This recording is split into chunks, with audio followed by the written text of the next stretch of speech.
नमस्कार दोस्तों, आप सभी का हमारे ऑफिशियल यूट्यूब चैनल में स्वागत है। मैं उसाम आनंद। और देखिए, आज बात करते हैं जो AICPN का जो रिपोर्ट आती है हर हर आपके 6 महीने के बाद जो आपका DA बढ़ता है, उसके बारे में देखिए बात करते हैं कि इस बार जो आपका DA है वो दिसंबर 2024 तक ले कितना आपका हुआ है बढ़ के, और इसमें क्या क्या गड़बड़ी हो रही है और आगे क्या क्या देखने को मिल सकता है। और ये जो रिपोर्ट होती है ऑल इंडिया जो एक कंज्यूमर प्राइस इंडेक्स होती है, ये इसको जारी कौन करता है और ये इस समय इतना लेट क्यों जारी होता है। और ठीक है, देखिए इसमें क्या जो इस बार जो DA बढ़ेगा वो केवल 53 से आपका 2% की वृद्धि होगी, या फिर ये 3% होगा, या फिर इसमें क्या देखिए खेला हो रहा है, इसको पूरा विस्तार से समझते हैं। देखिए पहले समझते हैं ना कि क्या होता है AICP का रिपोर्ट। ठीक है, तो देखिए इसको बोलते हैं all India consumer price index. ठीक है ना, ये देखिए पूरा विस्तार से देखिए समझेंगे, और इसमें कहाँ कहाँ गड़बड़ी हो रही है इसको भी आप लोग पूरा विस्तार से जानेंगे।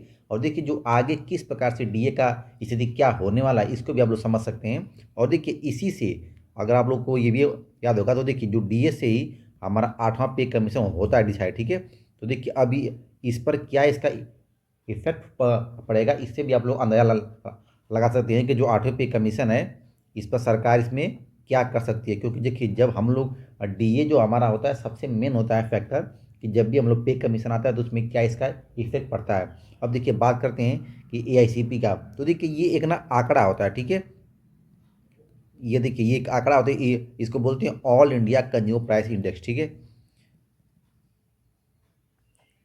All India consumer price index. और देखिए ये जारी किया क्या था इन्फ्लेशन को देखने के लिए। ठीक है ना, ये देखिए इसको लेबर ब्यूरो रिलीज करती है। ये एक नंबर होता है। ठीक है, ये क्या होता है, तो एक नंबर होता है।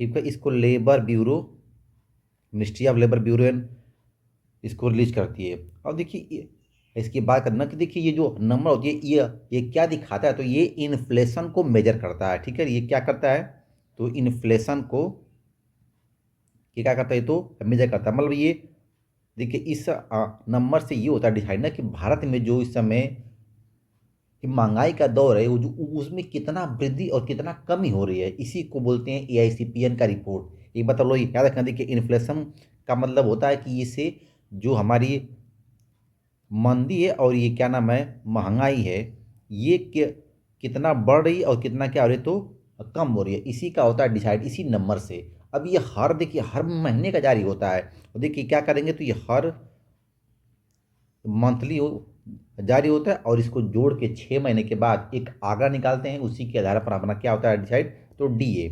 अब देखिए बात करते हैं, देखिए ये अपना रिपोर्ट है। देखिए इसको ऑफिशियल भी आप लोग इसको जाकर चेक कर सकते हैं। देखिए नवंबर 2024 और दिसंबर 2024 तक का ये आंकड़ा आ गया है। अब देखिए बात करते हैं कि ये इसका रूल क्या है। देखिए दिसंबर का अगर जो हमको AICP का रिपोर्ट आना है तो वो हमेशा जनवरी के अंतिम या 30 जनवरी तक हमको आ जाना चाहिए। लेकिन ये रिपोर्ट कब आई है, तो ये आ रही है आपका 18 फरवरी को। ठीक है, 18 से 20 फरवरी के बीच आ रही है। इतना देर क्यों हो रहा है, इससे देखिए इससे पहले हमेशा टाइम पाता था। ये देखिए पिछले 8 महीनों से 8-9 महीनों से बार बार ये रिपोर्ट हमेशा लेट आ रहा है, लगभग 15 दिन 20 दिन लेट आता है। तो इसका रीज़न क्या है, अब देखिए इसका रीज़न तो ये देखिए सरकार समझेंगी कि ये रिपोर्ट देने में इतना देरी क्यों हो रही है। जो मिनिस्ट्री ऑफ लेबर है या फिर देखिए जो AICP की रिपोर्ट जारी करते हैं ना, उनको नहीं समझ में आता है कि ये रिपोर्ट हमको समय से क्यों नहीं देना चाहिए। और देखिए रिपोर्ट समय से न आने का देखिए मेन कारण ये है ना कि उसमें खेला कहीं ना कहीं जरूर हो रहा है। देखिए इसका मतलब क्या है, देखिए ये देखिए ये देखिए फूड का है, देखिए अलग अलग जैसे चीज़ों का ना दाम है। और देखिए इसमें जो जो नंबर होता है ना, ग्रुप इंडेक्स का नंबर होता है, देखिए ये क्या बता रहा है कि देखिए नवंबर में 144.5 था। ठीक है, जनरल इंडेक्स था। लेकिन दिसंबर में 143.7 हो गया। इसका मतलब देखिए ये है कि नवंबर महीने में जो इन्फ्लेशन था, ये जो महंगाई थी, दिसंबर महीने में कम हो गया है। तो इसका मतलब ये है कि दिसंबर महीने में महंगाई कम हो गई है। अब ये बताइए किस स्थिति से ये आप लोगों को लगता है कि दिसंबर महीने में महंगाई थी ही नहीं, ऐसा लगता है नहीं। लेकिन देखिए ये आंकड़ा बताता है कि 0.8%, ठीक है, 0.8 का इसमें कमी हुई है, डिक्रीज हुआ यह आंकड़ा। तो इसका मतलब ये है कि महंगाई दर हमारी अब दिन पर दिन क्या हो, तो इस महीने में कम हो रही है। हो सकता है कि जनवरी, फरवरी, दिसंबर में, मतलब आगे भी महीनों में ये दिन पर दिन कम होने लगे। तो कम होने लगे तो हमारा डीए बढ़ने के बजाय क्या होने लगेगा, तो और कम होने लगेगा। तो देखिए ये खेला हो रहा है। सबसे देखिए इंपॉर्टेंट बात है कि देखिए ये लोग किस बेस पे ये आंकड़ा निकाल देते हैं। ये देखिए किसी को नहीं पता होता ना कि किस बेस पे आंकड़ा निकाल देते हैं। क्या इसमें करते हैं मेजर, कि ऐसा क्या है कि इसमें दिसंबर महीने में इनको महंगाई दिखी ही नहीं। अब देखिए ये भी देखिए आपको रिपोर्ट देखिए, ये भी देख सकते हैं। देखिए जो नवंबर से महीने का एकदम वो जनरल सामान्य कर दिए, मतलब उसमें कोई महंगाई का इफेक्ट कोई आया ही नहीं। एक देखिए और भी देखिए एक ग्राफ भी देखते होंगे। देखिए ये भी होता है, इसी को बोलते हैं Y0Y का इन्फ्लेशन बेस होता है, सीपीआई का होता है ये ग्राफ। अब देखिए देखिए इसमें देखो ना, देखिए दिसंबर महीने में देखिए डाउन हो गया, मतलब महंगाई गिर गई है। अभी देखिए आप लोग अपने देखिए जो भी जनरल सामान खरीदते होंगे या फिर जो लोग जाते होंगे हर जगह सामान खरीदने के लिए, उनको ये अनुमान तो हमेशा लगता होगा कि क्या इस महीने में ऐसा हुआ है कि नहीं हुआ है। ऐसा कुछ नहीं हुआ है, कोई इफेक्ट नहीं होती है। देखिए चीज़ों का दाम हमेशा उचित की तरह रहा है। देखिए ऐसा तो नहीं है कि नहीं सरकार कोई घोषणा कर दी कि इसका सामान कम हो या फिर इसका दाम कम हो गया फिर ये सस्ता हो गया, ऐसा कुछ नहीं हुआ है। लेकिन आंकड़े बता रहे हैं कि महंगाई क्या हो गया, आपकी तो कम हो गई है।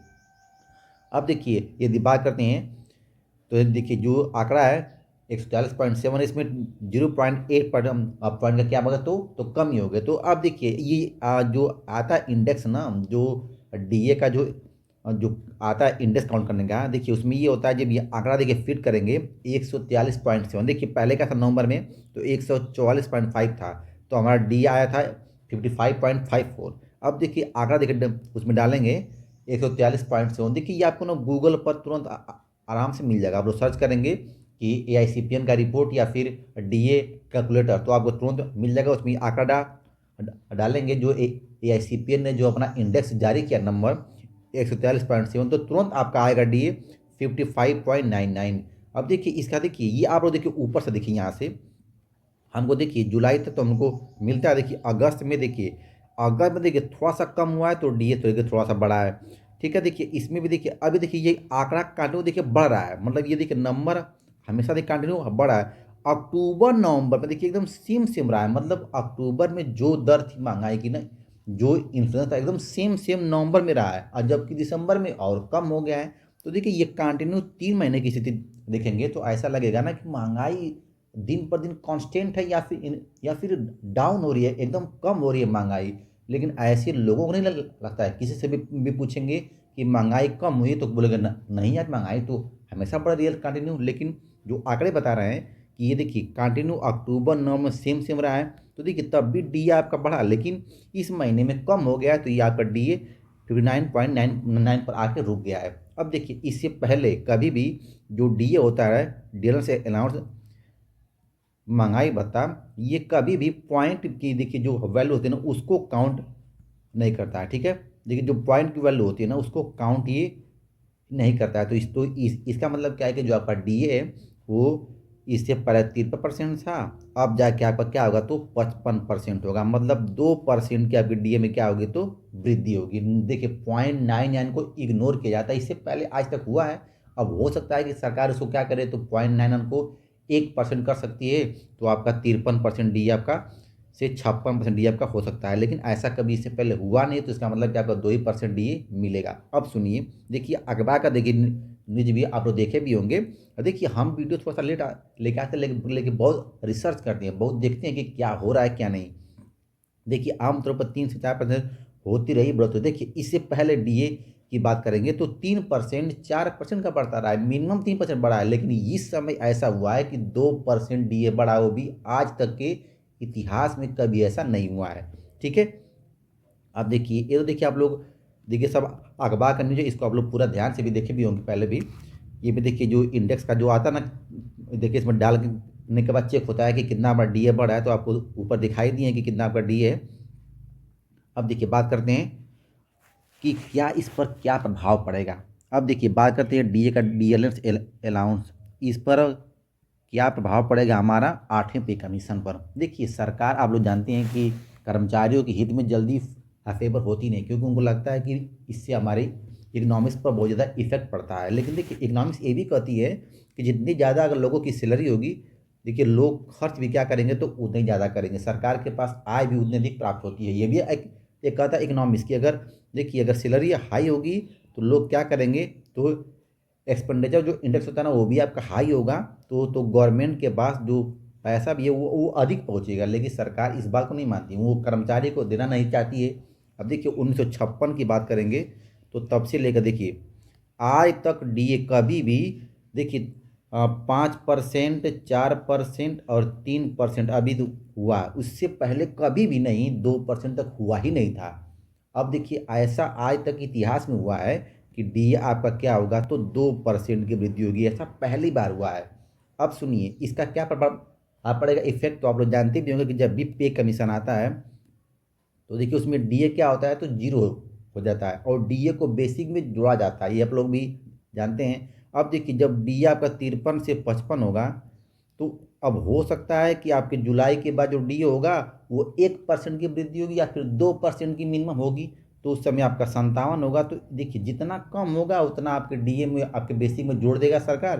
तो सरकार को और फायदा होगा, कर्मचारियों का और घाटा होगा, क्योंकि सरकार के व्यय पर कोई कोई इफेक्ट नहीं आएगा। और कर्मचारी क्या करेंगे, तो लेके इसको घंटा बजाएंगे अपना कि नहीं 57% पर हमारा वो हो गया, मर्ज हो गया। अब इसी में अगर 4-4% की वृद्धि होती है तो ये कम से कम आपका 60 से ऊपर जाता।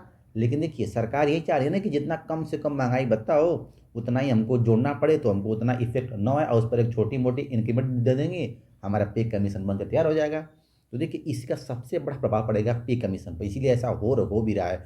और आगे देखिए हमेशा ये रूल होता है कि हर महीने का देखिए जो हर महीने का आंकड़ा होता है ना वो अगले महीने के अंतिम में उसको रिलीज कर दिया जाता है। लेकिन कभी भी 8-9 महीने से ऐसा नहीं हो रहा है, हमेशा बार बार 15 दिन 20 दिन लेट आंकड़े आ रहे हैं। उसका मतलब क्या है कि सरकार ऐसा चाहती नहीं, या फिर इसमें कुछ खेला हो रहा है, या फिर देखिए अब किसको हम गलत ठहरा सकते हैं इस पर तो कोई ब्लेम नहीं है।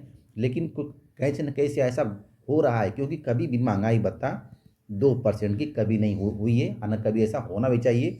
लेकिन सरकार को ऐसा लगता है कि नहीं महंगाई दिन पर दिन कम हो रही है, ऐसा नहीं है। ठीक है। अब देखिए इसका एक प्रभाव आपको अब और भी आप लोग को देखने को मिलेगा कि देखिए जो इम्प्लॉय देखिए लेवल 1 से लेवल 6 तक है ना, देखिए उन लोग में देखिए सरकार देखिए करती भी क्या है कि जो आपका इंक्रीमेंट लेकर आती है फीडमेंट फैक्टर वाली 8वें पे कमीशन में, देखिए वो भी बहुत डाउन करती है। और इनके ऊपर का जो होता है लेबर 14 तक होता है, और लेबर 18 वालों का तो कुछ अलग ही होता है। आप लोग देखे भी होंगे 7वें पे कमीशन में कि 2.57, 2.6, 2.89, देखिए 2.81, ये देखिए 3-3, 4-4 तरह के फीडमैन फैक्टर सभी लेबलों के अलग में लगाया गया था।